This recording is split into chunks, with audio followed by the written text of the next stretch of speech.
Nothing going on. Sorry.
You'll cross that bridge if you do one segment at a time. Understood.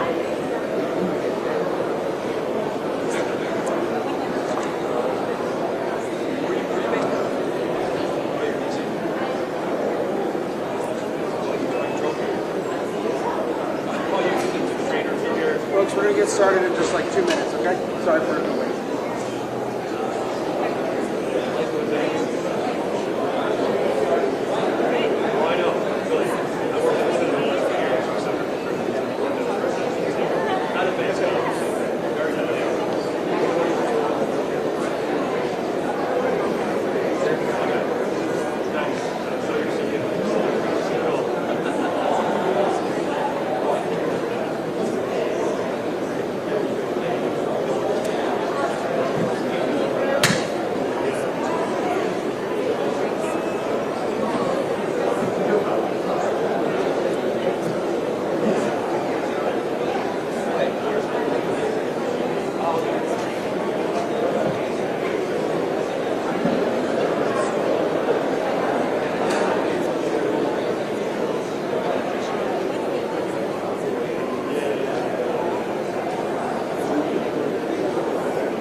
Hello everyone, Sean Duffy here.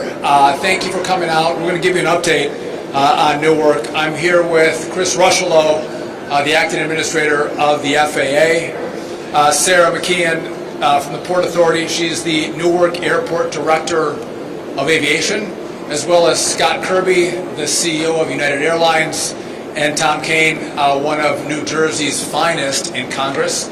So I appreciate them all being here with us. Today we're celebrating the opening of Newark's Runway.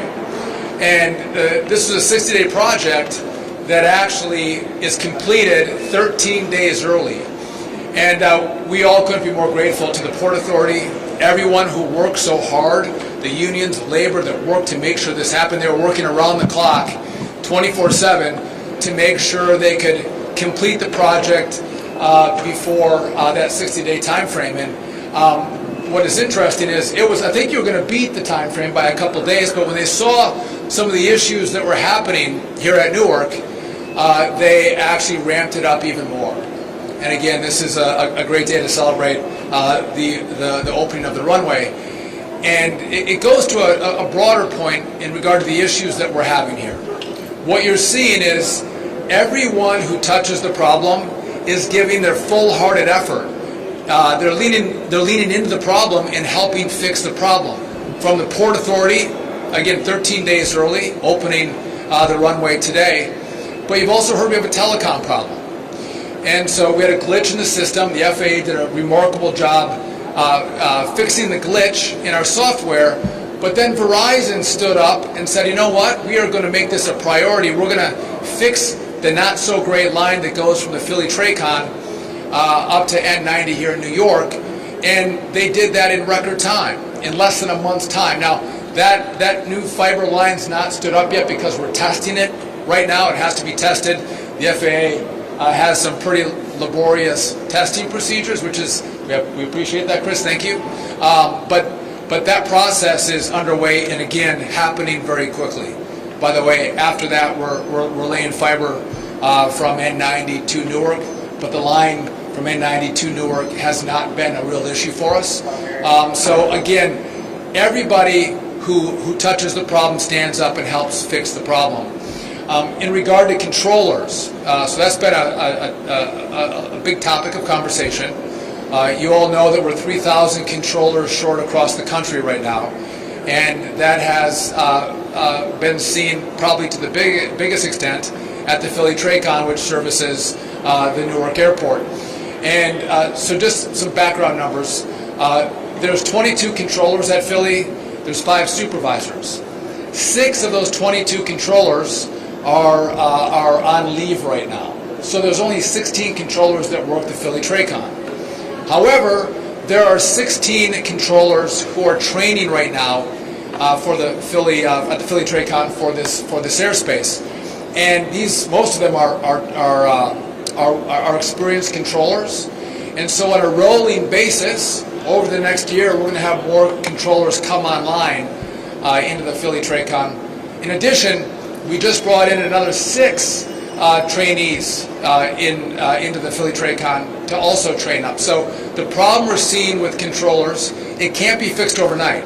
It takes time to train up on this airspace. But we've addressed the problem by bringing more controllers to train up in the Philly Tracon that again controls Newark here. And over the course of the next months, you're going to see improvements in this airport, in this airspace. And again, day one, we have the airport. You're going to see improvements again in the telecom, and then you're going to see improvements with the staffing issues with regard to controllers. I'm going to turn it over in a second to the deputy administrator, but I also, again, I fly. This is my airport. I fly out of Newark, and I think a lot of people were frustrated by the fact that they were booking flights, and because of the issues we were having, their flights were hours delayed and then maybe even canceled. And all of the airlines came together with the FAA's leadership and United being the biggest provider, biggest airline here at Newark. They worked together to reduce the capacity at the airport. Again, we're flying 28 flights an hour in regard to departures. And I think the beauty of that is that when you book your flight, you're going to fly.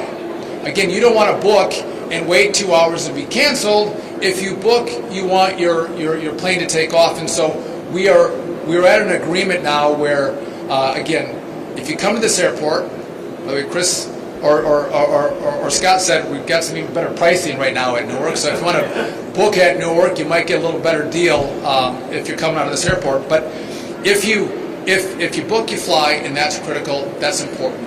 And so the message I have for all of you is no one here has created this problem, right? The problem has landed on our laps, but I want you to know that you have every asset that touches the problem working together, coordinating, cooperating, collaborating to make sure that as a team we address the problem that exists at Newark. And by the way, we may see some of these problems happen at other places around the country. And with the same kind of energy and fervor, we're going to address those problems should they come up. And so, again, I'm proud of this team. I want to again say thank you to the Port Authority, who again leaned into the problem and brought us to a moment where we're 13 days early. Again, critically important getting the runway up and active. And so with that, I want to turn it over to a guy who has done just an amazing job as the acting administrator of the FAA. He came in, and I think a lot, probably more has been thrown at him in the last 6 months than anyone who's come in to lead the FAA in recent memory. Acting Administrator Chris Rushlow. Thank you, Mr. Secretary. Pleasure to be with you all here today. And let me just echo really quick the Secretary's comments about true appreciation for the collaboration that went into this, particularly with the Port Authority today. We are actually using the new runway today for departures, and that's a big deal. Way ahead of schedule, and certainly contributing to a safe and efficient operation. I would also say our next steps are we're going to have our technical operations people go out and certify that new runway for arrivals as well. It's going to take a little bit longer, simply because we want to make sure that the equipment there is certified, is flight checked, and so that's going to take a few more days. But we're really proud of that collaboration that brought everybody together to be able to utilize that extra runway today.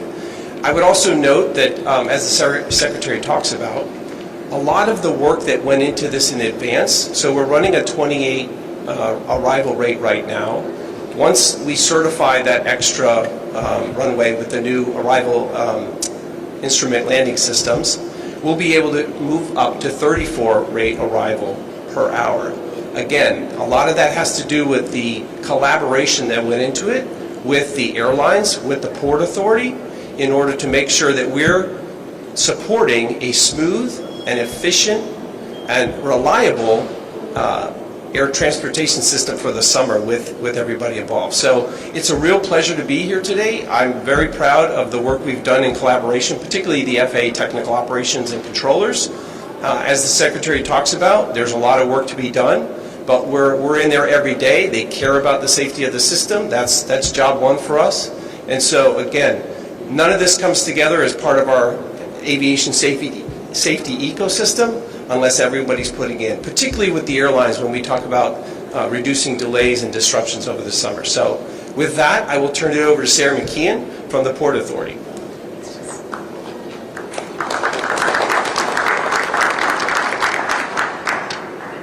Good afternoon, everybody. Thank you so much all for being here. And Secretary Duffy, we appreciate you joining us at Newark to mark this tremendous milestone. I want to take a moment to really emphasize the incredible achievement of our Port Authority staff and our partners at Crisdell Construction, who completed this phase of the Newark rehabilitation of the runway project 13 full days ahead of schedule. It was no easy feat to get here. It took around-the-clock work, literally 7 days a week of people, multiple crews, paving, milling, electricians, and Port Authority aviation, operations, maintenance, and engineering staff to make this happen. Thank you to all of you for all of your dedication and hard work over the last several weeks. With all of the runways that are now in operation at Newark, the FAA air traffic controllers have maximum flexibility to safely and effectively manage arrivals and departures throughout the system. As an agency, the Port Authority is committed to ensuring that Newark is a world-class airport. This is evidenced in part by our $3 billion investment in the award-winning Newark Terminal A and our upcoming development and replacement of the Newark AirTrain system. That said, our top priority remains returning Newark to its full operational capacity. We look forward to continuing to support the FAA and the Department of Transportation in their efforts to address the staffing and technology challenges that remain to restore Newark to its full operational capacity and potential. Thank you all so much. And with that, I'll turn it over to United CEO Scott Kirby. Thank you all for joining us today, and thank you, Sarah, for the intro. Thank you to the Port Authority, Sarah, Kevin, wherever you are, for all the work to get the runway back and get it back early. to help contribute to this being this airport realizing the potential that it has. But I also want to say a huge thank you to Secretary Duffy, Administrator Rocheleau, and the administration. The level of engagement that you see here today is unprecedented in my career. I've spent a career in aviation, sometimes, often working to try to get the FAA to support and help customers and help our operation. And the level of support and partnership that we've had, the very fact that you're both here with us today is a testament to trying to be partners and trying to make the airspace and the airport not only safe but work for customers around the country. And I think this is a seminal moment in the aviation infrastructure history that we're here with them today. So thank you both. I also want to thank all the employees, many of whom I see in the back of United Airlines, for what you always do. I have been through this airport 5 or 6 times in the last few weeks, and it's an inspiration to me when I walk around, because they know what I also know, that not only are they keeping our customers safe in conjunction with the FAA and the air traffic controllers, but they're doing a great job of making this a really reliable airport that our customers can count on. And in fact, for the period of time this year, for the almost 4 months of the year when runway construction wasn't going on, Newark has actually been the most reliable of the 3 New York airports, slightly ahead of both JFK and LaGuardia in terms of on-time performance and lowest cancellation rate. So they really are doing an amazing job taking care of our customers. And I really am excited today, as challenging as the last few weeks have been, and they have been tough, that the future looks brighter for Newark than it ever has in my career. The things that we have been asking for years to make this airport operate reliably for customers are now being done. The administrator talked about the number of flights that we have at the airport, and while we would at United would love to schedule more flights, we can only schedule as many as the airport can handle. And so having the infrastructure right, having the staffing right at the TRACON, at the tower, and in the centers, but also having the airport realistically scheduled is the key to letting this be the crown jewel that it really is for not just United Airlines, not just for New Jersey, but really for the entire country. Because Newark, the United Airlines hub here, actually is the largest single airline international gateway, particularly to Europe, of anywhere in the country. It really is a crown jewel of Americans visiting and seeing the world, and for people from around the world to come experience this country. So a huge thank you to everyone. We are glad to put this in the rearview mirror, and as I told you, customers can not only book with confidence. We did get well behind on bookings because of the perception issues around Newark recently, and so that means more seats are available, which means that the fares are better than they're probably going to ever be in the years to come. So now's the time to book your vacation. If you want to go to Europe or you want to head across the country, now's the time, because you're going to have not just a good value, you're going to have great people of United taking care of you, but you're also going to have an airport that is likely to be the most reliable of any of the New York airports, just like it was before the runway construction, for the remainder of summer. So thank you all for joining us, and with that, I'll turn it over to a congressman from this great state, which is a crown jewel for us and for the country, Congressman Tom King. Thank you. It's great to be with you, here with the Secretary, here with the leadership of the wonderful organizations. If New Jersey, the region, and the United States are going to be successful, Newark Airport has to be open. It's that simple. And this great partnership that came in 13 days early is going to be a real benefit and a real focus for other airports to follow their lead. The Port Authority did a phenomenal job. The FAA, DOT did extraordinary jobs. That partnership, as well as with the private sector, with Verizon, as well as with United, making sure that the communication was key. Infrastructure has to work. The timing has to be predictable, and together we can make sure that safety is paramount, but we can make sure this stays open and make sure we have the funding from the federal level as well. Thank you.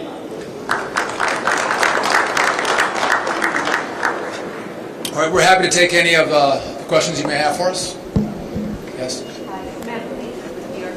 So when are passengers really going to see a change or a difference and, you know, in volume and the ability to book more flights and options, things like that. So I'll take a crack at that. If I get it wrong, Chris will tell me.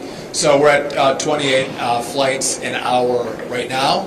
Once the runway gets certified, we're going to increase that to 34 flights an hour. So you're going to start to see that, and that's going to be the 9th or 10th. We think it's going to be certified, so a little over a week.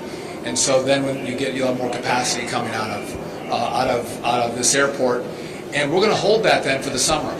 We're not going to reevaluate the number of flights per hour until we get to October.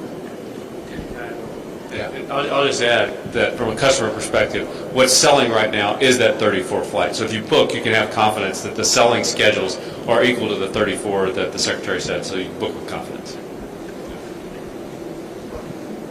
Yes. Hi, Katie Corrado from Pix 11.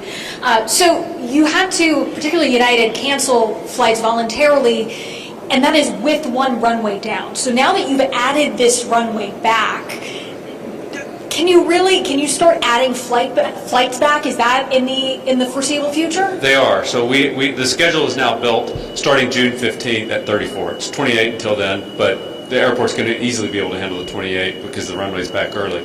But once it's back to starting June 15th, the airport is scheduled at 34 per day. And again, that's what's in the selling schedules today. So if you're buying a ticket this summer, you can have confidence that that's the schedule. And I think we'll be able to gradually ramp that up by the time we get out to October and look at the data. But we're confident. And the other thing that United has done is fly bigger airplanes. So we'll have fewer flights, we have fewer regional jets, and we're flying bigger aircraft in to keep the number of seats for customers similar to what it was before. But the schedule is now set. Just to add to that, we had three problems. One, the runway was getting rebuilt, and again today we're celebrating 13 days early. We had a telecom issue. That new fiber is laid, but it has to be tested. And then we have the staffing issue with air traffic controllers. So all of those things on a rolling basis are going to come online, and as that happens, we're going to be able to expand the capacity of the airport. But again, you can't snap your fingers and make it happen really quickly because these things take longer than a week or two or even a month. Yes. Secretary, can you, I have two questions. One is the fiber that got laid and is getting tested. When do you expect that to come online? So I don't want to overpromise and underdeliver. So we're looking at it, but our hope is at the end of June, early July, we can switch it over. Okay, and then but that's the line from the Philly Tracon to N90, and that was the problem line that we had. For radar, or for telecom? For telecom. Okay. And then the air traffic controllers, you mentioned that there's many in training that they should be able to roll out over the next year. Can you give us a little more particulars on that? Do you expect all of those air traffic controllers that are getting trained for Area C to be, rolling out like a year today? Like how can you just give more detail on that? So we have 22 controllers. 6 are on leave right now. Okay, so it leaves us with 16 controllers in the Philly Tracon. And we have 16, there's really a lot of 16s in here, so don't be confused. We have 16 in training. 14 of those are experienced controllers from other airspaces. They have to get trained up in this airspace. And so depending on where they're at in the training will depend on when they roll out of training and become certified controllers for this airspace. I believe, Chris, we have another 6 that just came in on top of the 16. So there's a total now of 22 controllers in training.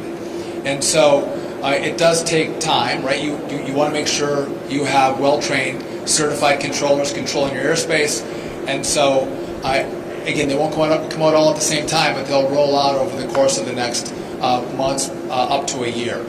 So you'll start to see reduced stress on the controller front as we go from month to month. Yes.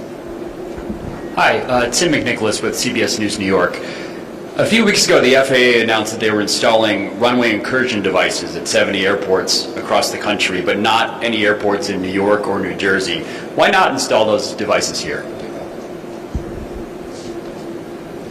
So part of our analysis when we roll out this type of equipment, the safety equipment, is looking through where we're seeing evidence of increased risk.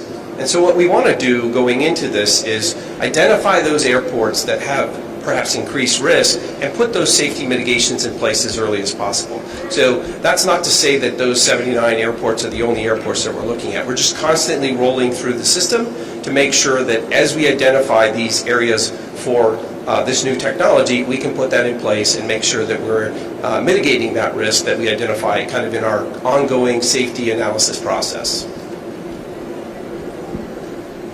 Good afternoon, Ramsey Khalife with WNYC, the local NPR station. So 2 questions. You said that Verizon took up a lot of that work to make the replacements to lay down cable. Did they do that between Long Island and Philly? Like how many miles of cabling is that really? So that was between the Philly Tracon and New York, yes. How many exact miles? I don't know, but again, as the crow flies, I'm not sure if it went as the crow flies, but it's miles. And again, they did it very quickly. And what about the other technology? Obviously, that's something that the DOT has proposed that needs to be completely changed across the country. But that continues to age. So what effects are we going to see if that doesn't happen more immediately? So again, the equipment's been working, right? But we're starting to. It's like I'm driving my car and I'm hearing some knocks. I got some smoke coming out of the back. I got some problems, and it's incumbent upon us to tell America we have problems, and it has to be fixed. And so in the big beautiful bill, there's $12.5 billion to start this project. Big deal. I believe the Senate's going to provide more dollars for us. Also, we'll see what they do. But the failure of the past has been the FAA has gotten small tranches of money, not full funding. We need full funding. We need the money up front so we can contract out and build this brand new system across the country. That's been one problem. Usually the FAA deals with middle management. FAA projects get done at the bottom of the list normally, and they take forever. Frankly, they rarely get done. We are dealing at a CEO level as we're thinking through who's going to come in and partner with us in this project. So the buy-in is way different in this project. The money's going to be way different. And the final point is we're going to need permitting reform because this has to happen fast. And again, we're not building a 6-lane thoroughfare. We're not building skyscrapers. We're going to lay fiber. And so hopefully the Congress will work with us on that as well. And hopefully we'll get it by, end of July or August. Tom, we're going to get this by the end of July or August? July 1. Tom says July 1. I can't wait. Yes. Thank you. Good afternoon, Secretary. If you'll forgive me, slightly technical questions. First, the fiber cable that you said is for telecom, is that going to deal with some of the radar latency issues that have been going on between N90 and Philly Tracom as well, or is that simply voice communications? It's both. It's both. Okay, thank you. And that 34 an hour that once the runway is certified should be the capacity of the runway layout here. Is that reliant on full staffing at Philly Tracon, or is that achievable with what you've got now? That's achievable with what we have right now. So we have the capacity, and now if there's something unforeseen that happens where we lose controllers for some reason, we'll scale those numbers back. But we'll have the staff to go to 34 with the current staffing at the Philly Tracon. Okay. Yes. Hi, Jelani Gibson, NJ.com. Can we get an estimate on what the flights per hour were before all of the delays started happening?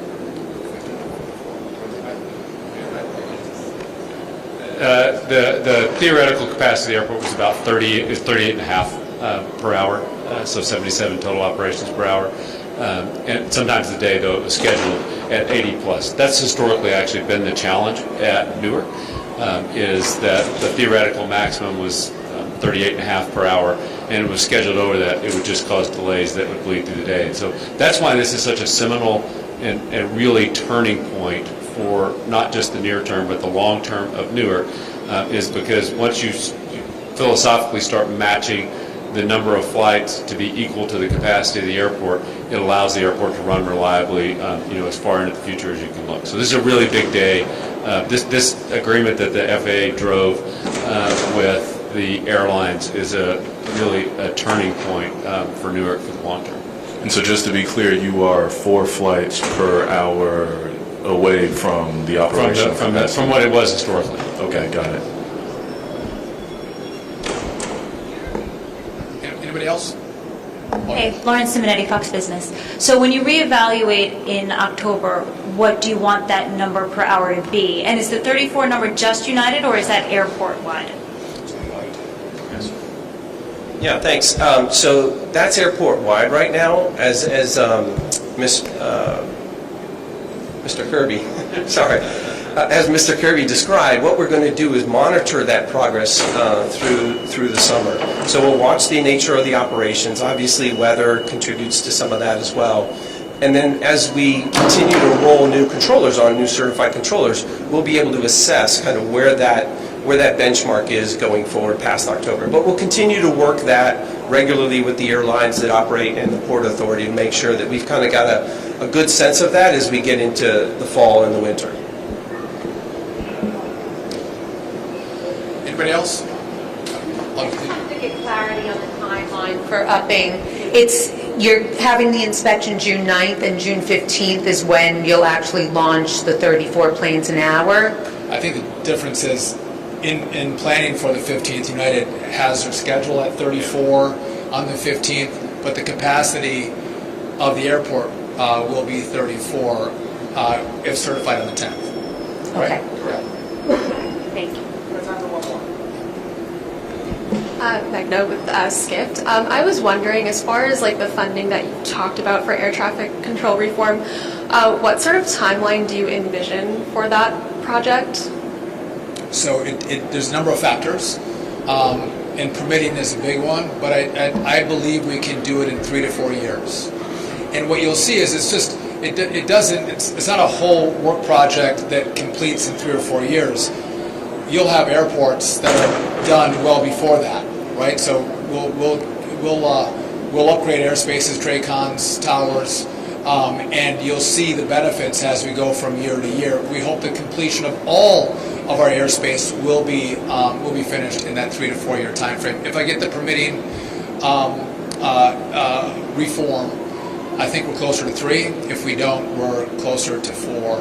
And again, this is an American project. This is an American build. This is the most important infrastructure project that we've had in this country for decades. And so you're going to see, I think the Congress is going to engage. If the bill's on the floor today, and Tom will tell me if I'm wrong, you would have 90% of all Republicans and Democrats in both chambers that vote for it. Everyone agrees this is nonpartisan. Everyone knows we have to do it. What vehicle does the money get on in Congress to get it to us? That's why I left Congress. Maybe I'm not going to figure that out. But they want to do it, which is really important. And again, the companies that are going to work with us, they're going to work with us at the top level. And again, this is more like DOD. How they get their work done, it's a priority. We're going to be a priority, and that's going to mean we can do this in record time. And just the last point I'll leave you with is, as we think about all the runway, and again, it's not going to be certified for landings until the 9th and 10th. We care about safety. We want you to get to where you're going. And again, we might slow down flights. We might take time to certify a runway. We want to take time to certify air traffic controllers in the Philly TRACON. We don't want to rush anything. It's doing it the right way is what's key, so you feel that the system is safe, and we know the system is safe. And so again, we don't. Scott does not like flights delayed. I don't like flights delayed or canceled. But we will do it if we don't feel like the system is safe, or we have enough controllers, or there's an issue in the airspace. We slow it down or we shut it down. And I always get the question: is it safe to fly? Yes, it's safe to fly. And it's because we have such a great team that focuses day in and day out on the flying public safety. And so with that, I want to thank this team. I want to again thank the Port Authority for all of your work. Again, amazing how fast they worked around the clock to make today happen. And with that, thank you all very much.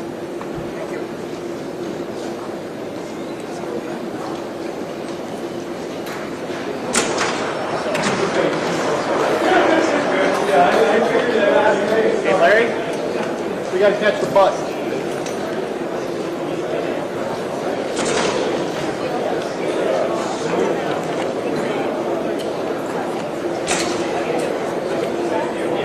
Neil, I'm going to give you this.